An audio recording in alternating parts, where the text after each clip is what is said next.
was also able to interview one last person, and this individual had hired over 150 people with 8 years of hiring experience. And he said something that none of my research said and nothing that I've read anywhere else. And it's the cold hard fact that not only are they hiring for who you are, like personality-wise, but also hiring for your skill set. And so depending on the job, you may lose out because someone just has a better skill set that fits the need of what they have. Because he said the one thing when he replaces someone for his team, he's replacing a skill set. So that's where everything that I've talked about comes into play, where you want to make sure that you demonstrate you do have the right skills. But perhaps someone has more experience. Perhaps you don't get the job. He said that has unfortunately happened where he interviewed 5 people and they all just knocked it out of the park. He thought they all did well, but he only had 1 spot. So you need to keep in mind that, yes, that does happen sometimes, even though you do everything well. But I did like to have that insight that they did want to hire you. They may like you and they may hire you for a different role, or perhaps keep you in mind for the next round of interviewing. But just remember that you want to demonstrate your skill set, because that could be the difference between them hiring you or not.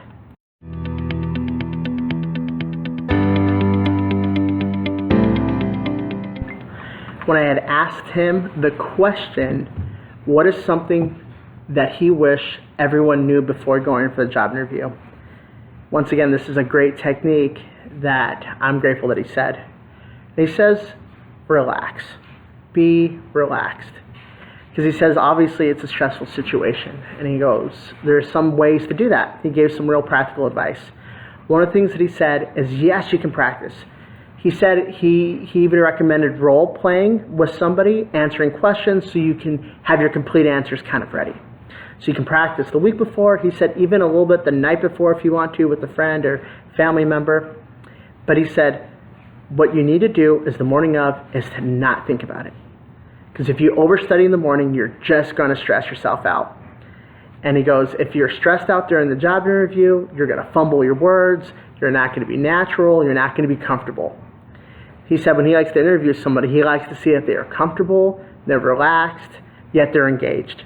So it's kind of a happy medium, but make sure that you do not stress yourself out, because it can obviously be a high stress situation. But if you planned and you practiced, you did everything you could, and you were able to present your 5-point plan in your 60-second cell and able to dress well, and you'll be able to do well.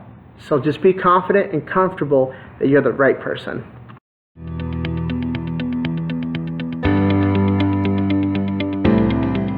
In our conversation, I asked him if there was an individual or someone that was hired over something that wasn't hired, that over something that was seemingly small. And he stated that, believe it or not, it was hygiene.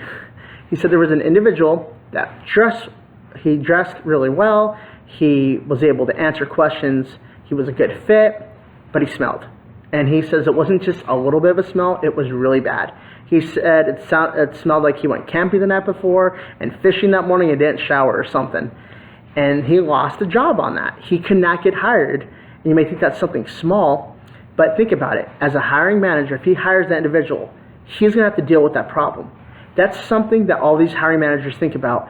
You don't want them to think about during the interview saying, boy, if I hire this individual, I'm going to have to overcome this hurdle. You don't want that. You don't want them thinking anything like that. And so the best way to do that is present your best self, and making sure that you're clean is one of the ways.